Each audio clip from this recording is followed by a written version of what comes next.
يا صباح السعادة أو مساء السعادة. بصوا ورايا كده هتلاقوا الدنيا ليلت.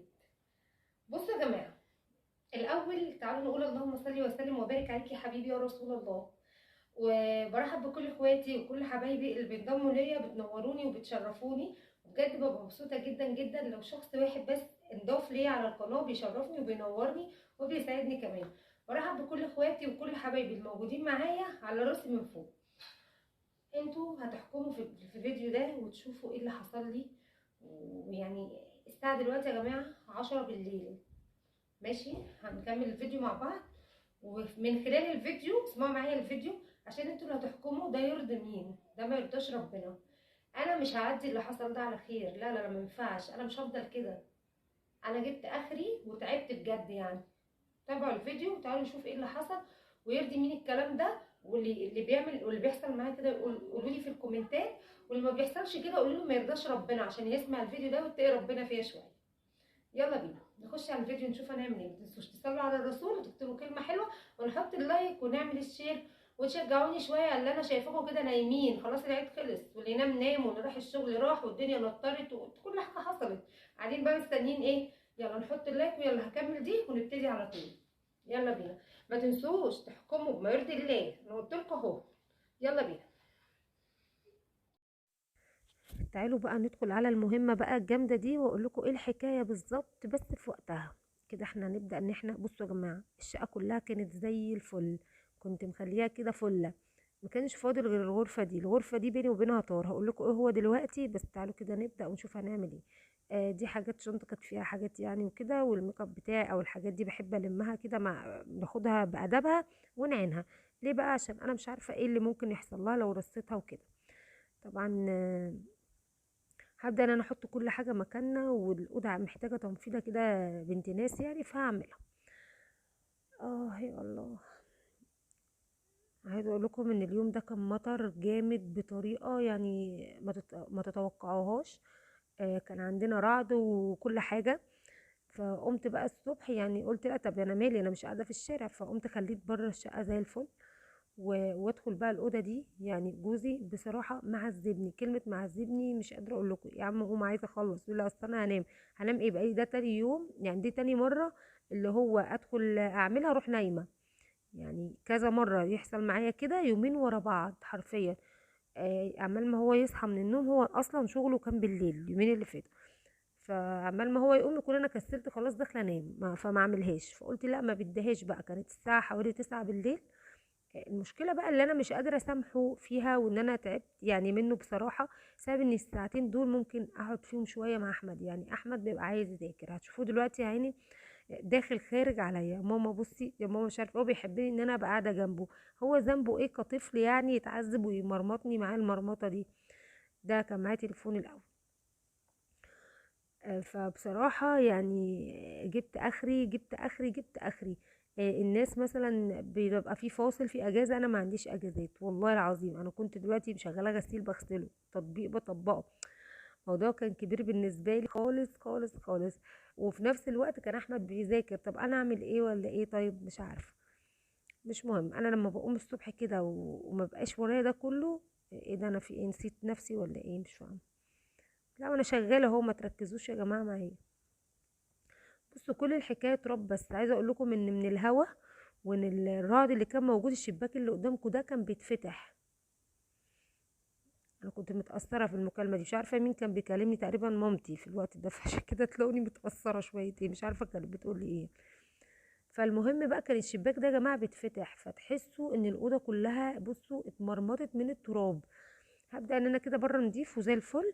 فهبدا ان انا اخد الحاجه دي على بره. يعني الصاله بره نضيفه والريسبشن نضيف واوضه الولاد عاملاها الصبح ومظبطه الدنيا وعملت غدا واتغدينا. وكان كل الموضوع زي الفل. هي ما كانتش فيها الا الغرفه دي والحمد. بصوا يا جماعه اللي انا بقوله لكم، بصوا يعني ده ذنبه ايه؟ طيب هو هو لازم ان حد يقعد معاه هو كده يعني. كنت بقى زعلانه قوي على الموضوع ده. فانا بيني وبين نفسي واقفه كده مكشره، حاسه ان انا مقصره معاه. فدي حاجه كانت مضايقاني قوي.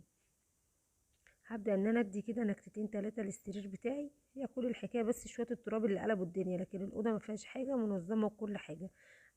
هخلص الفيديو بس ويبقى فيه شوية غسيل هجيبهم اطبقهم وهبدا بقى بصراحه خفت انشر، يعني انا دلوقتي بسجل فيديو خفت انشر بالليل لحسن انا بايه بقى في البلكونه وما بقاش حاسه بنفسي، والاقي جوزي داخل يقول لي انت مش حاسه باللي بيحصل بره، اقول له ايه في ايه، يقول لي الدنيا بتمطر مطر غير طبيعي، امبارح جه قال لي كده، قلت له والله فعلا مش حاسه بحاجه، مع ان انا عندي صوت مثلا ال- الصوت في شباك كده في الصاله عندي، المطر لما بينزل في المكان دوت انا بحس، بس امبارح ما كنتش حاسه بحاجه يعني. فيلا هفرش بقى الملاية كده، افرش ملاية نضيفة كده وانعنش نفسي كده، قلت لا والله ما بداش، والله ما هنام على السرير كده، لازم أنا اغير الفرش بتاعه. والاوضه دي بصراحه يعني ادعولي كده ربنا يكرمنا ونغيرها، عشان بصوا متشائمه منها اخر شقيه، متضايقه منها جدا.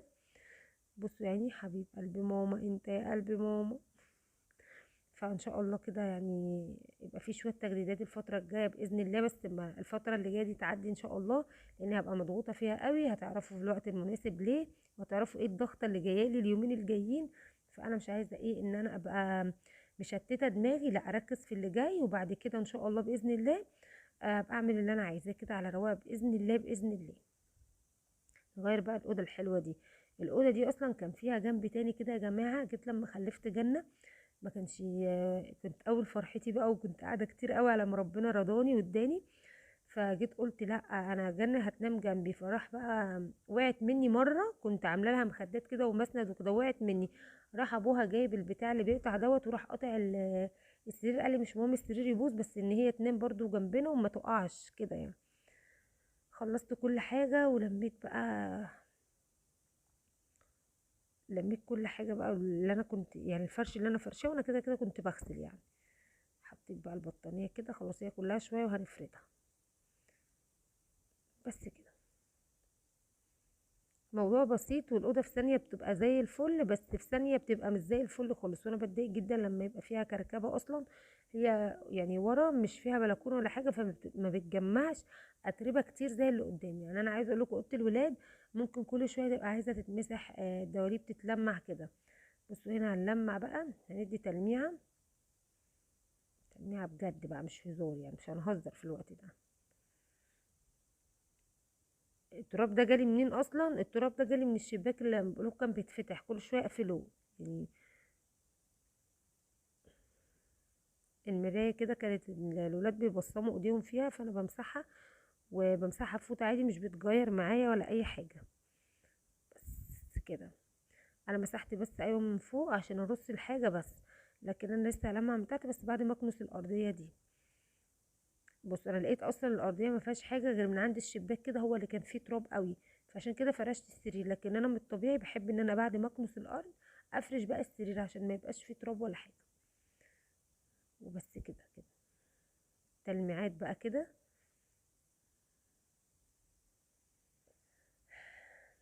انا هنا كنت حاطه بديل السجاد اصلا خفيف وجميل يا جماعه، بيتشال بسهوله وبيتغسل بسهوله وكل حاجه، كنت فرشاه في العيد اصلا.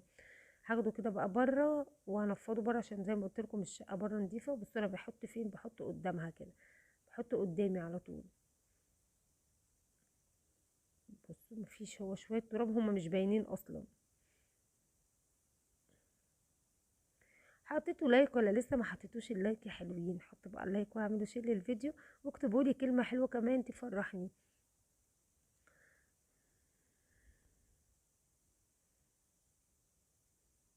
جالي تليفون اصلا، فصلت وقعدت كنت بكلم اختي ودخلت لي ماما في المكالمه، فالموضوع طول معايا. من الساعه كام، انا كنت قايله لكم في اول فيديو الساعه كام، المهم ان انا خرجت من الاوضه دي الساعه 12 بالليل، ترضى مين؟ بصوا بقى بعد ما كنست الارض بقيت بلمع بقيه التسريحه والكومود وكده، عشان ايه ما فيش ترابه تيجي فيهم تاني، وناخد البيت. بصوا يا جماعه بره الدنيا كانت زي الفل ازاي، كنت موضبه كل حاجه، مفيش غير الاوضه دي اللي كان بيني وبينها طور. يا عم قوم، لا قلت له لا ما بدهاش، اتخبطت في الاكره بتاعت البيبي، يلا الحمد لله قدر الله مش افعل. بس كده. تعالوا بقى نمسح كده الارض بقى بالكرول والديتول وهنروق الدنيا خالص. في فرق ولا ما فيش فرق احسن من اللي انا كنت فيه ده؟ في فرق شاسع يا جدعان. مش بقول لكم هي سهله في كل حاجه، فرشها سهل وشيلها سهل وغسيلها سهل وكل حاجه. بصراحه بحب انا اللي بقيت احب قوي اللي هو البديل السجاد، ما بقيتش ارتاح خالص للسجاد ذات نفسه. يلا نحط بقى الفرش.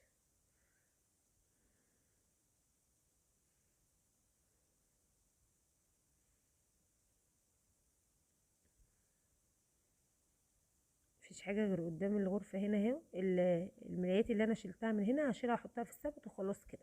بره الدنيا زي الفل. والمطبخ كنا خلاص اتغدينا، وغسلت كمان قبل ما اخش الاوضه، غسلت المواعين مكان الغدا، ورجعت بره الدنيا زي الفل. ومبقاش في حاجه غير الغرفه دي عملتها بقى بالمره، اللي هو ما يبقاش ورايا حاجات بقى كتير، وفي نفس الوقت ما بقاش الدنيا نظيفه والاوضه دي اللي مش نظيفه يعني.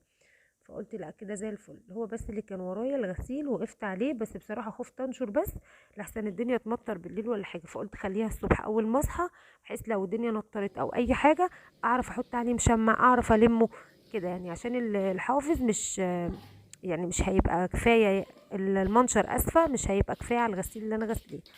رشة بقى معطر كده، ومفيش اجمل من الهدوء ده. لايك بقى وشير وسبسكرايب للقناه، واشوفكم في فيديو جديد.